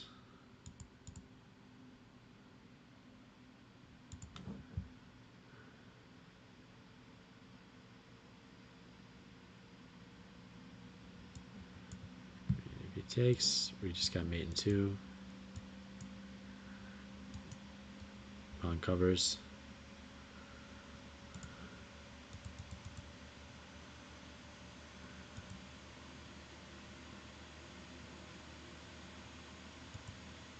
So pretty nice. Everything just heavy pieces coordinating very well in the attack against the king. Kind of defense here, only move. But it's still not helping because just getting your queen pinned, and okay, now it's conversion phase. So great game by Miles. Really impressed by finding several only moves in his attack on this weak king. And nice game by Vincent as well. Basically getting into a rough position as Black, but still forcing White to find only moves to beat you is always a good way to play classical chess. Okay, Eddie and Norm has descended into total zeros, but I'm sure they'll play on for a while here. 30-second increment can build a lot of time up in a position like this.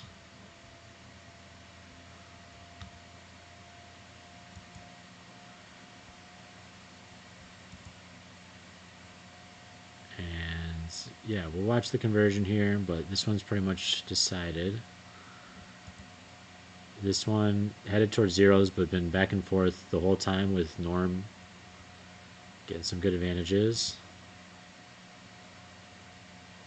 And Nathan did find G5. So he understands why his position's good, even though I didn't at first, with these brother bishops assaulting this king.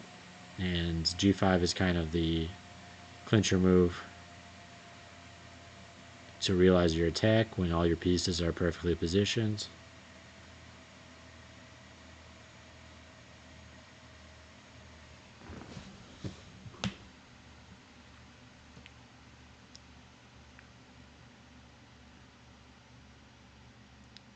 And now everything's just falling apart because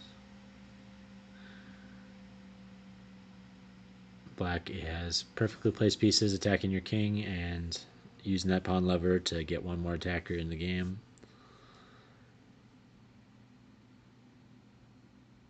Black sacrificing a little king safety themselves, but at this point it doesn't matter.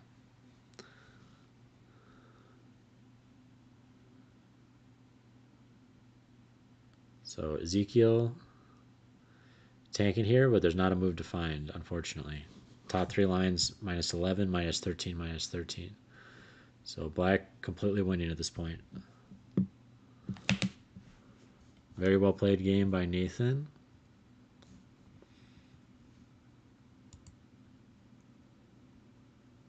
We got our queen for rook knight conversion here. Nice, just exposing the king, and you're probably going to pick up a lot more material after that queen can start checking that king around. Pick this guy up next, would look like a nice prospect, defending this pawn, attacking this knight.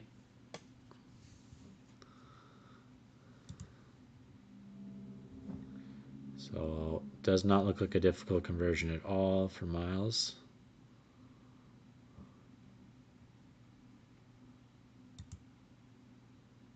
This is already dead winning, so not going to be difficult for Nathan to convert this with 7 minutes.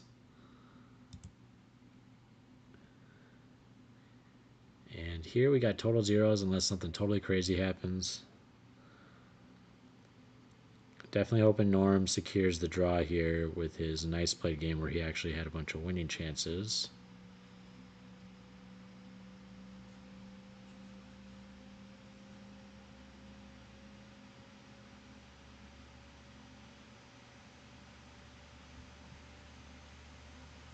But this is the last game with anything really going on, but it's kind of boring. So let's see. Let's just see how.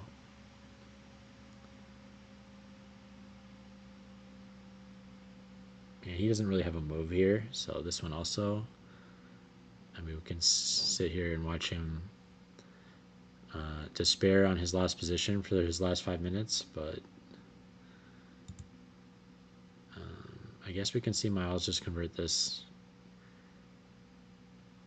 queen for two-piece ending.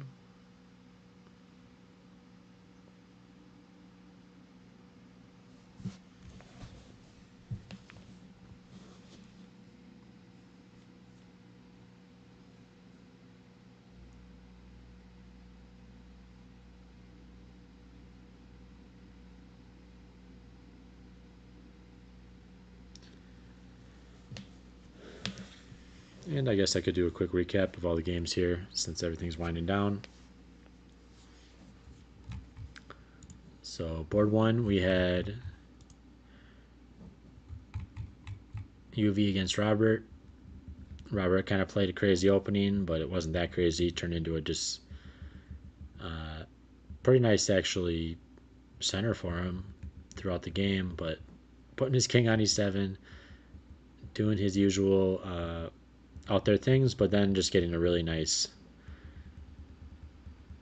pawn center. It was pretty equal throughout the game dynamically, but eventually UV blundered with b3, and Robert didn't miss his chance for knight e3, which would have been a stick tactic, but he still was able to kind of get into a nice ending where this passed pawn proved to be lethal, along with this passed pawn, which he secured in time pressure. So nice game by Robert, and we'll be seeing him playing on board 1 again next week. Board 2, we had Dane Zagar, last month's champion, against Ryan Shroma, and we had Nimzo Indian e3 with played Queen's Indian style. Dane doing his usual new favorite thing of playing d takes c5 or c takes d5. And really just getting into kind of a boring, not boring, but neither side really having much to play for here. Until Dane kind of played this strange move, rook b2, which let Black actually have some chances to take over, and Black actually did a good job of starting to take over here, but at this point he was down to 3 minutes, and so he actually had as much as a -2 advantage in this game. So well played game by Black strategically on the chessboard, but needed to actually move a little bit faster earlier to have the time to calculate in this position. And we kind of saw his time pressure come into effect where he didn't find the most critical moves here, and White actually mounted a nice counterattack with Queen f5, Knight g5, and Black got mated with really weak back rank and weaknesses on these light squares.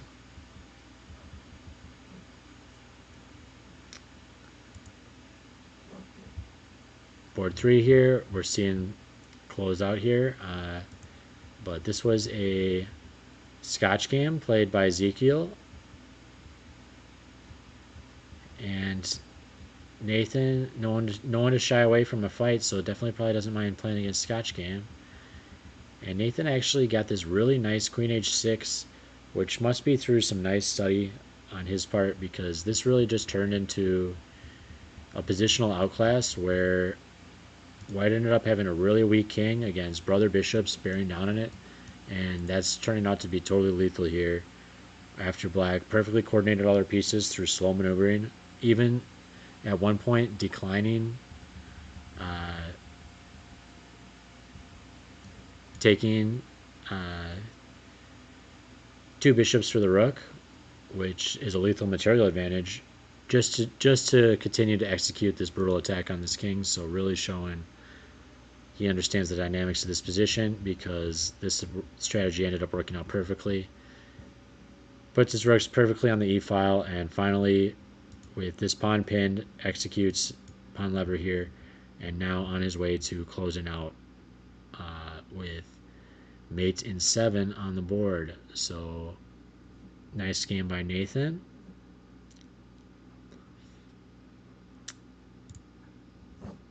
Then we had Miles against Vincent. So Miles against Vincent, we had ready, okay, just playing it flexible, knight f3, knight f6, and Miles is going to play his b3, so hopefully Vincent was ready for that. But Miles playing his usual Nimzo Larsen structure,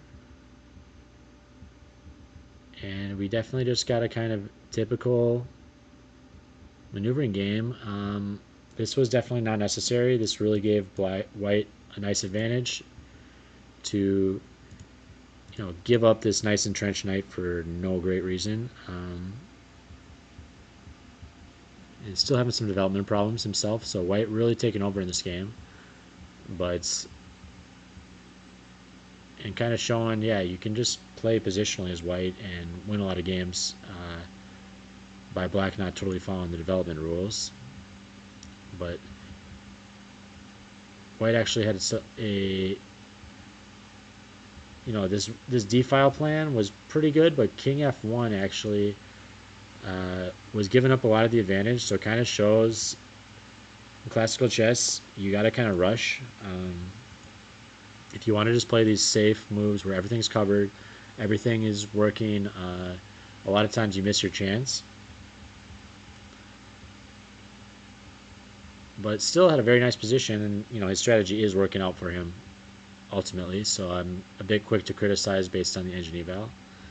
And he did find a bunch of only moves here then to execute this attack, starting with rook d8, only move, queen takes f4, only move, and now a lot of moves win, but finding very nice only move here again, queen takes e7. So pretty sweet attack executed by Miles. Don't get your king into jeopardy if you're playing against Miles, or he's probably going to bring those heavy pieces in and give you some trouble, which he did for Vincent in this game. So on his way to... Oh, this is already totally over. And then we have Norm against Eddie. So Norm, a lot lower rated, but put up a big struggle against Eddie Slav here. A3 was a bit slow, unnecessary. But just had a very maneuvering game here from both players that was pretty much totally equal until Eddie decided to kind of go crazy, give himself this weakness. Pillsbury Knight, but the Pillsbury Knight's not even good here. Like, what's it doing? And that's kind of how things went, where he ended up getting his, Eddie executed his strategy, but it just ended up with a weak pawn here. And Norm actually had very strong chances to win this game with a totally dominant A file and a lot of ways to win this pawn tactically, even including this position, playing rook takes c7 and queen a8 check.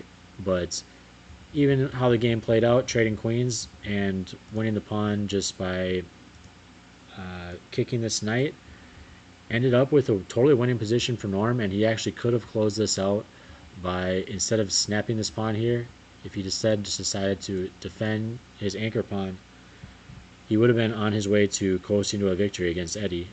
But instead, we kind of got some more pawns traded here, and this is really headed towards a totally drawn endgame. But it's still a pawn endgame. And yeah, this is interesting. Eddie's calculating here. So both sides, this is zeros on the eval, zeros on the table base, but it doesn't look like this would be zeros in every blitz game I played. So we'll see what happens here. It'd be interesting if we got to mutually promoting queens. That'd be a spicy position. So this is supposed to be the recap, but we might still have some action here. Eval says draw, though. And then Nathan against Kai on his second board in the open section. We had a Sicilian where Kai playing Accelerated Dragon, Nathan exploiting that with the Meraxi bind, just getting a nice positional game, but avoiding piece trades with Knight c2.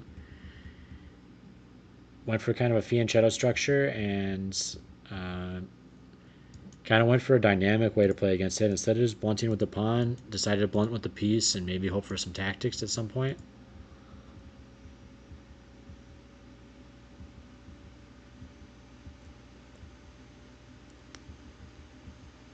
And ended up just kind of, really overtaking in a positional manner where black's pieces didn't totally make sense on the squares they're on and white just put their pieces on perfect squares and just kind of waited until lethal tactics happened, which they did in the game.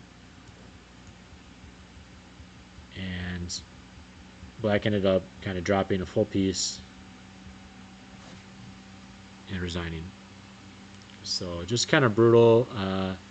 Downside of Accelerated Dragon is you have to deal with Meraxi bind. You have to deal with this positional buildup.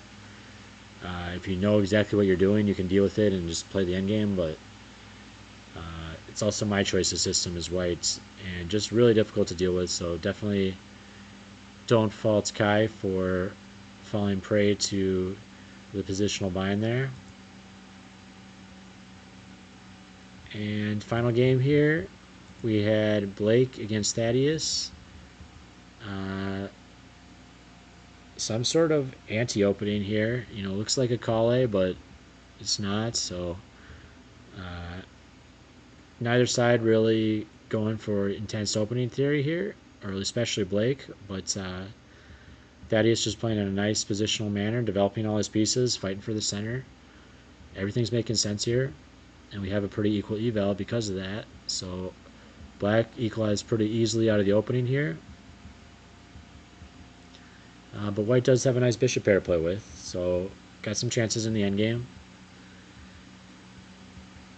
And this ultimately got decided, by a Fischer blunder. So Blake can't feel too bad about making this blunder because it's the same blunder Bobby Fischer made against Spassky in the World Championship, playing bishop takes h2, getting that piece trapped. You kind of think, oh, well, I'll be able to get that out h5, h4, h5, or maybe bishop g8, bishop takes. But the problem is, he's got a bishop to anchor. He's got a knight that can cover both squares. And so this really was poison. He took it anyways. And Black showed why it was poison by picking that bishop up and closed it with that extra piece to victory. So yeah, we had a pretty exciting week here. Nice mix of games from the Premier section and the Open section. Next week hopefully we'll have FIDE Master on the channel. He was supposed to be here tonight, just had a conflict last moment, but hopefully can get him on soon and have him coming on going forward. Next week we will have Connor on in my position doing the hosting, so we'll have Connor and the FIDE Master. So please tune in again next week and check out all the games and live coverage. We'll also have live video from the site next week as well. So yeah, a bit of technical difficulties in general, but appreciate you guys sticking with us. And we are officially on until 10:30, even though the games are mostly wound down here. We do have Eddie against Norm here. Okay, actually is turning into a draw. Looks like it might get a little crazy at the end here with, maybe d4 or something, but looks like Eddie just going for the exchange and Eddie deciding to